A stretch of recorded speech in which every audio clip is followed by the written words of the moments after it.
Hello everyone, welcome back to అమ్మ చేతి రుచి. నా పేరు లక్ష్మి. ఈరోజు మన వీడియోలో ఏకాదశి పండుగ రోజు స్వామివారికి నివేదనగా సమర్పించగలిగే 2 రకాల కమ్మనైన ప్రసాదం రెసిపీస్ని చూపించబోతున్నాను. మన ఫస్ట్ ప్రసాదం రెసిపీ మరమరాలతో కమ్మగా లడ్డూ రెసిపీని చూద్దాం. నేను ఇక్కడ మరమరాల లడ్డూ కోసం కప్పు కొలతలతో చెప్తున్నానండి. 1 కప్పు బెల్లానికి 2.5 నుంచి 3 కప్పుల వరకు మరమరాలని తీసుకోవచ్చు. నేనైతే 1 కప్పు బెల్లం తురుముకి 2.5 కప్పుల మరమరాలని తీసుకుంటున్నాను.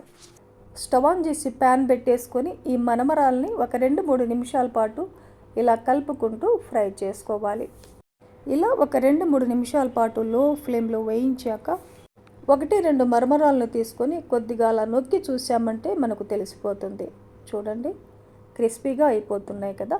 ఇప్పుడు స్టవ్ ఆపేసి పక్కకు దింపేద్దాం. ఇప్పుడు వేరొక ప్యాన్ పెట్టేసుకొని అదే కప్పుతో 1 కప్పు బెల్లం తురుము వేసుకొని ఒక 2-3 టేబుల్ స్పూన్లమైన వాటర్ వేసేసుకొని పాకం పట్టుకోవాలి. ఇన్ కేస్ మీకు ఏమైనా బెల్లంలో రాళ్ళు ఉన్నాయన్న డౌట్ ఉంటే కొద్దిగా వాటర్ వేసేసుకొని బెల్లం కరిగిన తర్వాత ఫిల్టర్ పట్టేసుకోవచ్చు.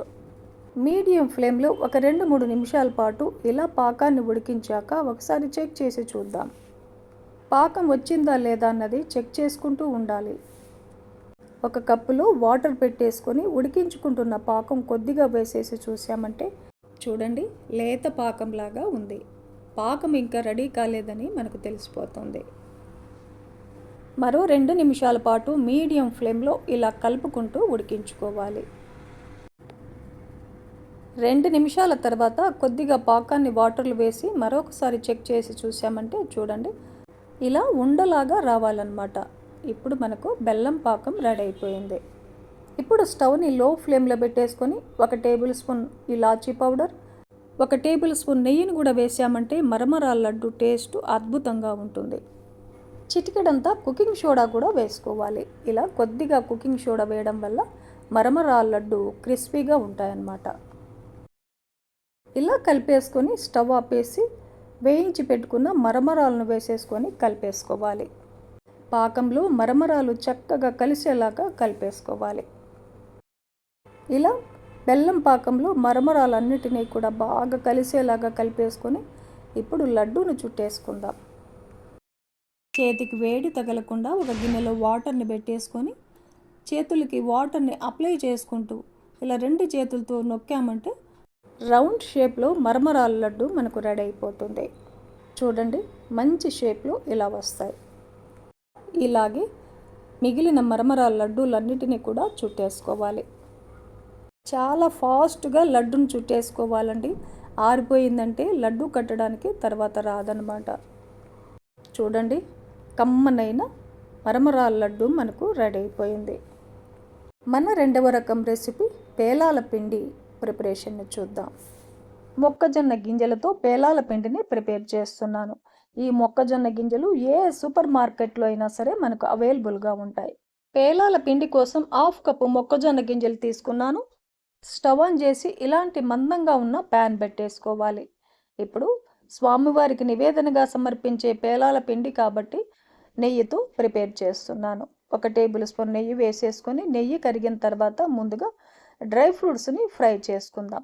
నేను ఇక్కడ ఒక 2-3 టేబుల్ స్పూన్లమైన జీడిపప్పు, బాదాం వేశాను. ఈ డ్రై ఫ్రూట్స్ని మంచి గోల్డెన్ కలర్ వచ్చేంత వరకు ఫ్రై చేసుకోవాలి. చూడండి, డ్రై ఫ్రూట్స్ని ఇలా ఫ్రై చేసుకున్న తర్వాత నెయ్యి రాకుండా సపరేట్గా ఒక బౌల్లో తీసేసుకుందాం. ఆ ఉన్న నెయ్యే సరిపోతుంది. చూడండి, అన్నీ ఒకేసారి వేయకుండా ఒక 2 టేబుల్ స్పూన్లమైన మొక్కజొన్న గింజలు వేసేసుకొని స్టవ్ని మీడియం ఫ్లేమ్లో పెట్టేసి నెయ్యిలో కొద్దిసేపు ఇలా కలుపుకుంటూ ఫ్రై చేసుకోవాలి. గింజలు ఎప్పుడైతే పాపవడం స్టార్ట్ అవుతుందో వెంటనే మూత పెట్టేసేయాలి. ప్యాన్ కదపాల్సిన అవసరమే లేదండి. ఒక్క గింజ కూడా మిగలకుండా పేలాలన్నీ చాలా బాగా పేలుతాయి. పేలాలు ఎప్పుడైతే పేలడం ఆగిపోతుందో అప్పుడు మూతను తీసేయాలి. చూడండి, ఒక్క మొక్కజొన్న గింజ కూడా లేవు. ఎంత బాగా పేలాలో వచ్చాయో చూడండి. వీటిని సపరేట్గా ఒక బౌల్లో తీసేసుకుందాం. మూతని నిండుగా పెట్టాం కాబట్టి ఆవిరి అనేది వస్తుంది. ఈ ఆవిరినంతా తుడిచేసుకోవాలి. లేదంటే మూతని కొద్దిగా గ్యాప్ ఇచ్చి పెట్టినా కూడా సరిపోతుంది. ఇలాగే రెండవసారి కూడా పేలాలు వేయించుకునేటప్పుడు 1 టేబుల్ స్పూన్ నెయ్యి వేసేసుకొని ఒక 2-3 టేబుల్ స్పూన్లమైన మొక్కజొన్న గింజలను వేసేసుకొని మీడియం ఫ్లేమ్లో కొద్దిసేపు నెయ్యిలో వేయించిన తర్వాత పేలాలు అవ్వడం ఎప్పుడైతే స్టార్ట్ అవుతుందో వెంటనే మూత పెట్టేసేయాలి. పేలాలు పేలడం ఎప్పుడైతే ఆగిపోతుందో మూత తీసేసి వేరొక బౌల్లో తీసేసుకుందాం. పేలాలని ఇలా రెడీ చేసుకున్న తర్వాత ఇప్పుడు ఒక మిక్సీ జార్ పెట్టేసుకొని కొద్దిగా పేలాలను వేసేసుకొని కొంచెం కోర్సుగా మిక్సీ పట్టేసుకోవాలి. మీరు కావాలంటే మెత్తగా అయినా కూడా మిక్సీ పట్టేసుకోవచ్చు. చూడండి, నేనైతే ఇలా కొద్దిగా కోర్సుగా మిక్సీ పట్టేశాను. ఇలా మిక్సీ పట్టుకున్న పేలాల పిండిని ఒక బౌల్లో వేసేసుకొని మిగిలిన పేలాలను కూడా మిక్సీ జార్లో వేసేసుకొని కొంచెం కోర్సుగా మిక్సీ పట్టేసుకోవాలి. చూడండి, ఇలా మిక్సీ పట్టుకున్నాక ఒక 4 టేబుల్ స్పూన్లమైన పుట్నాల పప్పును వేసేసుకోవాలి. ఒక 2-3 టేబుల్ స్పూన్లమైన ఎండు కొబ్బరిని ఇలా పీసెస్గా కట్ చేసి వేసేసుకోవాలి. పేలాల పిండి మంచి ఫ్లేవర్తో ఉండడం కోసం 1 టేబుల్ స్పూన్ ఇలాచీ పౌడర్ వేసేసుకొని మిక్సీ పట్టేసుకుందాం. చూడండి, ఇలా మిక్సీ పట్టేసుకొని 1/4 కప్పు బెల్లం తురుమును వేస్తున్నాను. మీరు తినే స్వీటును బట్టి బెల్లం తురుమును వేసేసుకోవచ్చు. ఇప్పుడు వేయించి పెట్టుకున్న డ్రై ఫ్రూట్స్ను కూడా వేసేసుకొని ముందుగా మిక్సీ బట్టి పెట్టుకున్న పేలాల పిండిని వేసేసుకొని ఒక్కసారి అలా మిక్సీ ఆన్ చేసి ఆఫ్ చేసామంటే బెల్లం బాగా కలిసిపోతుంది. డ్రై ఫ్రూట్స్ కూడా మరీ మెత్తగా లేకుండా పలుకులుగా ఉంటూ పేలాల పిండి తింటున్నప్పుడు మధ్య మధ్యలో తగులుతూ కమ్మగా చాలా బాగుంటుంది. ఇలా రెడీ చేసుకున్న పేలాల పిండిని ఒక బౌల్లో తీసుకుందాం. మొక్కజొన్న గింజలతో చేసే పేలాల పిండి చాలా ఈజీ అండి. అదే జొన్నలతో చేసామంటే ప్రాసెస్ చాలా ఎక్కువగా ఉంటుంది. కమ్మనైన పేలాల పిండి ప్రసాదం రెసిపీ మనకు రెడీ అయిపోయింది. చూశారు కదండి, ఈరోజు మన వీడియోలో ఏకాదశి పండుగ రోజు స్వామివారికి నివేదనగా సమర్పించగలిగే 2 రకాల ప్రసాదం రెసిపీస్ను చూసాం కదా.